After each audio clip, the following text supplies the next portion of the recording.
امام اعظم کون تھے؟ امام تو بہت ہیں لیکن ہم ان کی بات پر کیوں عمل کرتے ہیں، اس کی وجہ بتاتے ہیں۔ امام اعظم ابو حنیفہ نعمان بن ثابت رحمۃ اللہ علیہ، تو یہ ہم ان کی تقلید کرتے ہیں۔ تقلید یہ قرآن و حدیث سے جو انہوں نے مسائل بیان فرمائے تو اس پر ہم عمل کرتے ہیں۔ پہلے تو صحابہ کرام سرکار صلی اللہ علیہ وسلم سے براہ راست سیکھتے تھے اور عمل کرتے تھے، بعد میں آگے جا کر یہ تقسیم علماء نے ہی کی۔ امام اعظم اتنے درجے کے عالم تھے، آج بھی ہم عالم کی بات تو مانتے ہیں نا، کہ عالم کو مسئلہ پوچھتے ہیں تو کوئی بولے کہ عالم نے بتایا تو کیوں مانا، خود کی کتاب سے قرآن پڑھ کے تو ہم نہیں نکال سکتے، اس لیے ہم علماء کو پوچھتے ہیں۔ اور یہ قرآن کا حکم ہے ہمیں، فَاسْأَلُوا أَهْلَ الذِّكْرِ إِن كُنتُمْ لَا تَعْلَمُونَ، تو تم نہیں جانتے تو جاننے والوں سے پوچھو۔ تو یہاں اہل ذکر یعنی علماء، تو علماء سے پوچھو۔ تو یوں ہم پوچھ رہے ہیں، لیکن یہ کہ ایک تقسیم ہے کہ امام اعظم ابو حنیفہ رحمۃ اللہ علیہ اتنے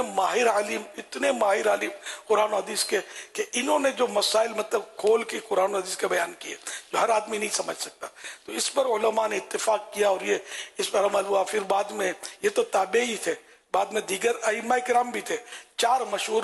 اماموں کی تقلید کی جاتی ہے، ویسے اوروں کی بھی کی گئی ہے مجتہدین کی، لیکن اب دنیا میں 4 امام رہ گئے۔ امام اعظم کی تقلید ہم اس لیے کرتے ہیں کہ ویسے تو بکثرت علماء نے یہ لکھا ہے کہ جو مذہب اہل سنت و جماعت ہے وہ اب ان 4 مذاہب کے اندر ہی ہے، یعنی دنیا کی آپ جتنی بھی آبادی ہے ساری آبادی دیکھیں گے تو اس میں سے 90% آپ کو وہی ملیں گے کہ جو ان 4 اماموں میں سے کسی نہ کسی امام کی پیروی کرتے ہیں۔ تو 4 ائمہ حق ہیں، اور جو دیگر مذاہب تھے جیسے امام اوزاعی کا، امام سفیان ثوری رحمۃ اللہ تعالی علیہ کا، دیگر اور ائمہ کے مذاہب تھے، لیکن چونکہ اللہ پاک کی مرضی ہے جس کے مذہب کو اس نے باقی رکھا، جن کے اصول کو اس نے باقی رکھا، اور ان 4 مذاہب کے جو بعد کے علماء آئے انہوں نے مزید اس کے اوپر کام کیا اور ان کے اصول، ضابطے، قانون یہ سارے مرتب کیے، تو یوں یہ 4 باقی رہے اور ساری دنیا کے اندر پھیلے۔ تو اب ساری دنیا کے مسلمانوں کا ایک طرح سے اس پر اجماع ہے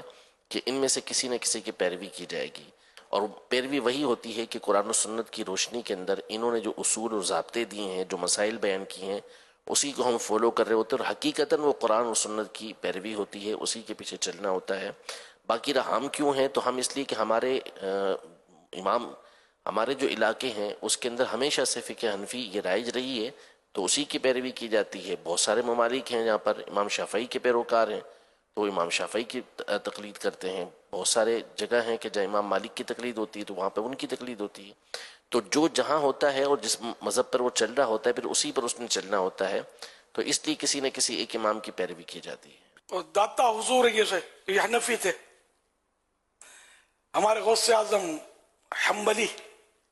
جن کے ہم مرید ہیں، تو طریقت میں ہمارے امام غوث پاک ہیں، اس میں بھی شرم کوئی حرج نہیں ہے کہ حنفی، شافعی، مالکی، حنبلی، ان کے بارے میں فتح رضویہ میں لکھا کہ یہ سب حقیقی بھائی کی طرح ہیں، حقیقی بھائی ہیں، ان کے عقیدے میں کوئی فرق نہیں ہے۔ بعض مسائل میں کہ قرآن و حدیث سے ان کو یہ سمجھ آئی اور ان کی صلاحیت اتنی تھی کہ ان کا سمجھنا منظور رکھا گیا، دوسرے کو یہ سمجھ میں آئی، کسی تک روایت یہ پہنچی، کسی تک یہ روایت نہیں پہنچی، یا بعد میں روایت میں کچھ جیسے کو راویوں کے مسائل، یہ پورا اسماء الرجال جو ہوتا ہے اس کے ایسے مسائل ہوتے ہیں۔ تو یہ جن ائمہ مجتہدین نے جو اپنی علم سے سمجھا تو اس کے مطابق انہوں نے ارشاد فرمایا، اور یہ ایسے اہل تھے کہ ان کا ارشاد فرمانا یہ ایتھنٹک ہے۔